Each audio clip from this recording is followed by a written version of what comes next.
Un resultado en Copa Libertadores. Virar um jogo de Copa Libertadores com a autoridade que a equipe teve me agrada, porque o decorrer da competição nos ensina as diferentes situações que podem aparecer, e isso para nós é uma aprendizagem. Distintas situações que se podem apresentar.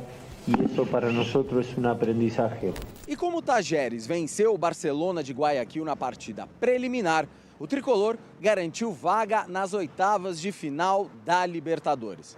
Agora, a briga direta é com os argentinos pela liderança do Grupo B. E o próximo jogo do São Paulo na competição será contra o Barcelona, dia 16, aqui no Morumbi. E agora, André Hernan, são 4 vitórias e 1 empate em 5 jogos e sem repetir o esquema tático, hein? Essa lua de mel merece?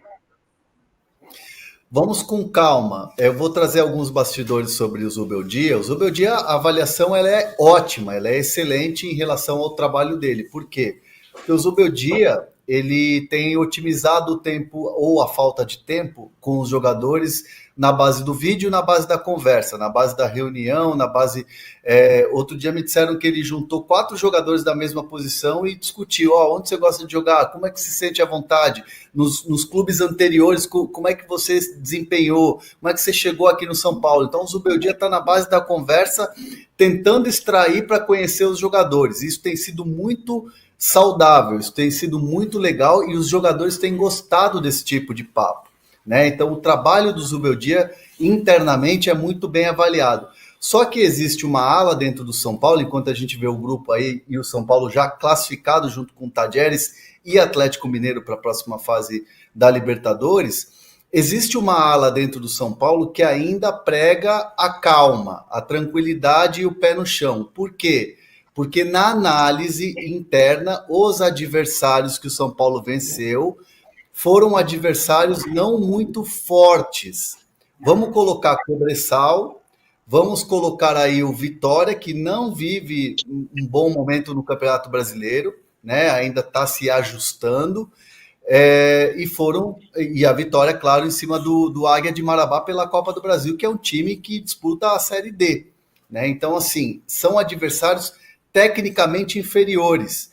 Eu conversei com uma fonte no São Paulo que me disse o seguinte: se o São Paulo tivesse vencido, por exemplo, um Flamengo, um Internacional, um Atlético Mineiro, vitórias seguidas contra times fortes, aí daria para ter uma empolgação, um início de empolgação. Então, aí internamente...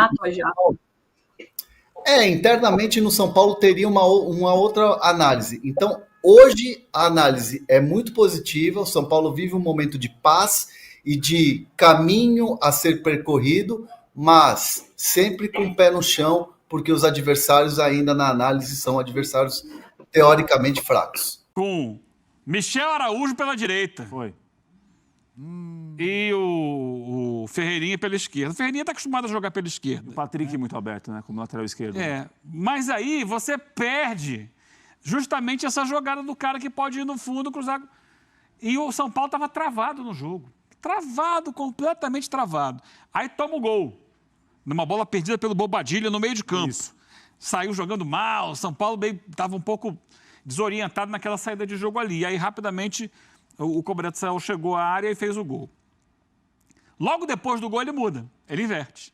Ele passa o Michel Araújo para a meia esquerda e joga o Ferreirinha na direita lá. E aí, numa das primeiras jogadas depois que essa transformação foi feita, o Michel Araújo pega a bola, vem trazendo, toca de esquerda para o Luciano. O Luciano domina. Também é um mérito. Faz o gol de empate. Também é um mérito do técnico. Quando ele pensa algo e esse algo não está acontecendo, ele pensar rápido, mudar de ideia e mexer durante o jogo. Ele esperou tomar o gol e tal para mexer, mas às vezes não dá tempo. O problema é ele ter mexido no que mais estava funcionando no time. Sabe? O Michel Araújo pela direita não estava funcionando. Aí eu vou dar outro mérito para ele, no segundo tempo, quando ele faz as trocas. Essas trocas eram um resultado bom. Porque o jogo estava truncado ainda, estava difícil, não estava fluindo tanto e tal.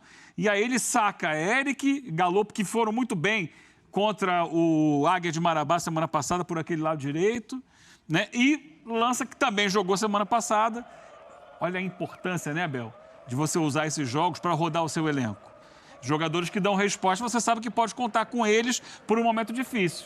Então, Eric Galopo de um lado e o Rodrigo Nestor fechando mais pela esquerda no meio de campo ali, saindo de trás e chegando. E aí, a jogada sai da direita, o Galopo abre para o Rodrigo Nestor e ele arrisca um daqueles chutes que ele tem. A gente sabe que ele gosta. Sem asa, como você fala, né, Eugênio? Eu não costumo falar, mas é uma boa figura de linguagem, que é uma imagem interessante. Acho que o goleiro ali também foi com a mão meio mole na bola. Mas ali o jogo abriu para o São Paulo e na sequência tem uma linda jogada que quase sai o terceiro. Sai o terceiro gol. Mão de alface, o goleirão do Cobresal? A bola passou no meio das mãos dele. Mano de Lechuga? Mas foi um lindo chute do Rodrigo Nestor. E depois tem o que seria um golaço do Caleri. Sim. Mas a bola bate na trave, ele pega o rebote e faz o terceiro gol ainda. Mas é um São Paulo que está mostrando... Ontem a gente sabia da superioridade do São Paulo, só que demorou a mostrar isso em campo. No final, até poderia ter feito um 4-1, que acho que não seria uma representação do que foi de fato o jogo. Não era para 4-1. Olha o gol aí, quase foi um golaço. Caleri que saiu machucado. Preocupa, hein? Ele até desabafou, né? E da sequência de lesões que impedem ele ter uma sequência, de fato é uma coisa que tem atrapalhado muito ele, que possa ser algo leve e voltar em breve. Mas o que tem me chamado a atenção, a gente vai falar da fragilidade dos adversários de São Paulo, a Águia de Marabá, o desnível técnico, o próprio Cobresal, que está lá embaixo, embora tenha venha de semanas de recuperação, né, no campeonato. Era o último campeonato chileno, 16 times, era o último colocado, agora está em 14º. Embora tenha essa melhorou, mas continua péssimo. E o Vitória, que seria um jogo difícil no Barradão, teve uma expulsão logo no começo. Mas acho que isso não impede a gente elogiar o que tem feito o Zubeldia. Porque a gente está falando de um São Paulo que venceu 5 seguidas fora de casa, do time que não vencia fora de casa no Campeonato Brasileiro. O primeiro já foi com... O Dorival ainda, né, ano passado. Exato. Com o Dorival, auge, não ganhava. Ganhou 5. Tudo bem que uma delas foi a do Atlético Goianiense, né, quando ainda não tinha chegado o Zubeldia. Mas o que eu destaco do começo dele é como ele tem se mostrado um grande estrategista. Você está falando de um São Paulo que variou já taticamente, de acordo com a circunstância. A escalação não funcionou bem, como o Geni tinha pontuado, mas as mudanças acabam influenciando positivamente. Então, é um cara que tem encontrado soluções em pouco tempo de convívio com esse elenco, embora possivelmente já conhecesse alguma coisa de São Paulo, mas agora que ele está sendo inserido no futebol brasileiro, então é algo novo para ele. Então, assim, para mim esse é o destaque. Então, embora o São Paulo tenha sido favorito nos jogos, acho que tem coisas para elogiar. A postura do time, a energia que ele tem, a entrega que o Zubeldia... Talvez até um pouco a mais, né? Tomou amarelo na comemoração do gol do Nestor.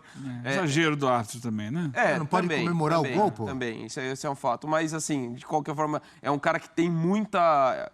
É bem intenso na beira do campo. Acho que o time também tem tido um pouco isso. E figuras que têm se destacado. Você fala de jogadores que cresceram. O Luciano, para mim, é o principal. É a grande notícia do São Paulo nesse momento, porque ele tem jogado, às vezes, como atacante ao lado do Caleri, foi o caso, fez gol. Já jogou como armador, em meio à ausência do Lucas, também jogou bem. Mas você vai falar de Alan Franco, que entrou, ganhou oportunidades e tem jogado bem. O Diego Costa, quando jogou pelo lado direito da defesa, também melhorou. Então, o São Paulo que melhorou em diversos aspectos. Ainda acho que é um recorte e testes que impedem a gente de... Não, o São Paulo está voando, agora vai brigar por tudo. Calma, acho que ainda é muito cedo. Mas que a primeira mensagem desse início de passagem do Zubeldia, ela é bom tanto individualmente alguns jogadores, mas sobretudo coletivamente, o que esse time tem apresentado. Muito bem. Você quer completar alguma coisa? Não, concordo com o Doug plenamente. A gente tem de lembrar que a estreia do Zubeldia foi em Guayaquil, né, Abel? Porque, assim, uma coisa é a gente contar a história hoje, que o São Paulo está classificado às oitavas de final. São Paulo e o Tadieres vão disputar aí a liderança nas 2 próximas rodadas. Agora, o São Paulo garantiu a vaga com jogos fora de casa, né? Porque o São Paulo estreou perdendo do Tadieres, o Carpini já balançava a época, aí ganhando o Cobresal com o Carpini também ainda como treinador, mas uma situação já muito delicada. E a estreia do Zubeldia é o jogo em Guayaquil, que era muito importante para aquela situação no grupo. Era 3 pontos para o São Paulo, 2 para o Barcelona naquela altura. São Paulo ganha e vai a 6 e agora vai a 9, né? Então chega aos jogos no Morumbis com muito mais tranquilidade para definir a liderança. É importante passar como líder, Abel. Eu acho que o fator local que você gosta muito na Libertadores tem peso. No mata-mata, então, Se puder definir em casa, melhor. Não, Mas são 2 jogos. Foi irônico agora, que ele não defende Por quê? isso. Defende sim. Deixa eu só te lembrar uma coisa. Ele falou pra mim que sim. É só a final que é o jogo único. Sarcástico. Mata-mata, oitavas, quartos, são 2 jogos. 2 jogos. Tem um fator casa, você tá Você falando? perde- Mas os 2 jogam em casa, os 2. Não, se só É um jogo Pera um pouquinho. em casa, um jogo fora. Pera. Tá bom? Você tá querendo me dizer o seguinte, Só pra te se lembrar. você toma uma trombada fora, não adianta jogar em casa, é isso? Toma 4 ou 5 fora, É óbvio. entendi. Não, Mas sendo eu prefiro- fora ou em casa. Se você leva importante ser líder. uma pancada no Provocou, primeiro jogo, Prati. é difícil recuperar depois. Você provocou a ira do Não, eu acho que é importante, Abel, garantir cutucou a liderança. onça com vara curta. Não, é porque do jeito que ele falou, parece que só tem o jogo. Não. São 2 jogos, amigo. Não, são 2 jogos. Todo mundo joga em casa, Estou viu? dizendo o seguinte, se puder escolher, é importante ser o líder. Porque, é claro que tem o primeiro jogo fora. Se toma 4 ou 5 fora, não adiantou jogar em casa. Mas definir em casa, um time tricampeão da competição, que faz do seu estádio um local difícil. Decide. É importante. É importante. Eu escolheria sempre decidir em casa. É? Mas não Pelo fator quer dizer local, nada, né? viu? Prático. Onde foi o segundo jogo, Palmeiras e Boca? Onde foi o segundo? Allianz Parque. Quem passou? Passou o Boca nos pênaltis. Onde foi o segundo jogo, Palmeiras e Atlético? Só para falar do melhor Tá. time das Américas Tá, dos fala pra últimos mim. anos. Pode perguntar. Onde foi o segundo jogo, Palmeiras e Atlético Paranaense? Foi Allianz Parque. Quem passou? Passou o Atlético Paranaense. Então você viu que nem sempre isso aí decide, né? Tem que ir jogar bola e decidir no campo, ok? Mas não tem outros exemplos Estamos do Palmeiras combinados? aí? Pensei que você fosse falar mais dos Estamos jogos do Palmeiras. Já combinados. citar que nos O outros Abel jogos o Palmeiras escolhe passou. jogos específicos. Tá bom, Foram vou dar 20 outro deles. Ele exemplo. não vai no número Tá global. bom. Ele Calma, não vou vai dar no outro número exemplo. global. Calma. Vamos falar então do atual campeão. Tá vendo, Vamos falar do atual Sabe qual é o campeão? problema? Pode Você ser o atual provocou. campeão? Você é um debochado. Vamos ver. João Pode ser. Guilherme diria, você é um Não vou debochado. falar do Palmeiras, não. Ele Vamos agora falar- vai ficar até amanhã Vamos falar cantando o do atual jogo campeão, que o pode mandante ser? Exatamente. Não, e o Fluminense. bom do Abel É a lista, do lá vem a Abel- lista. É o próximo Ele gosta de assunto. ser É o teimoso. mandante. Ele gosta de ser teimoso. Peraí. Vamos ver. Não gostaram do exemplo do Palmeiras? Vamos Fluminense. falar do Aí, ó. atual campeão, que vai ser o próximo exemplo? Que ganhou no Maracanã, afinal. Decidiu contra o Olímpia. O segundo jogo foi onde? Defensores del Chaco. Quem passou? Fluminense. Contra o Internacional. O segundo jogo foi onde? Beira-Rio. Quem passou? Passou o Fluminense. Tá E bom. a final Tá contra o bom? Boca foi onde? Tá bom? Campo neutro, final. Maracanã. Vamos lá, o fim Agora sobre o São Paulo, que tem mais uma vitória para o currículo de Zubeldia, mas muita preocupação em relação a Caleri. Na noite dessa quarta-feira, o São Paulo fez 3-1 no Cobressal de virada, gols de Luciano, Nestor e Caleri. Só que aos 85 minutos de jogo, Caleri pediu substituição reclamando de dores na panturrilha. Ele sai do campo chorando, depois já fica com gelo na panturrilha e demonstra muita preocupação. A frase dele foi a seguinte, abre aspas, estou muito frustrado. Não consigo ter uma sequência grande de jogos. Senti minha panturrilha. Tenho que ver da porta para dentro do CT o que estou fazendo mal para me machucar menos. Na atual temporada, ele esteve em 19 das 24 partidas. Na temporada passada, o Caleri teve dores nas costas, problema na coxa e no tornozelo, que o afastaram de 19 jogos. E o argentino está muito incomodado com essa sequência de lesões e está tentando buscar explicações. Só para completar sobre o São Paulo, com a vitória contra o Cobressal, o tricolor chegou a 9 pontos, vice-liderança do grupo e classificação garantida para a próxima fase. Tadieres e São Paulo vão disputar nas 2 rodadas finais a primeira colocação do grupo. O São Paulo leva a vantagem de enfrentar o Tadieres dentro de casa. O tricolor ainda joga contra o Barcelona e também contra o Tadieres, ambas no Morumbis. A classificação do grupo tem o Tadieres com 10 pontos, o São Paulo com 9, Barcelona com 2, o Cobressal com 1 ponto conquistado. Só para fechar sobre o tricolor, o Zubeldia tem 5 partidas à frente do São Paulo, 4 vitórias e 1 empate. O início é de fato muito legal.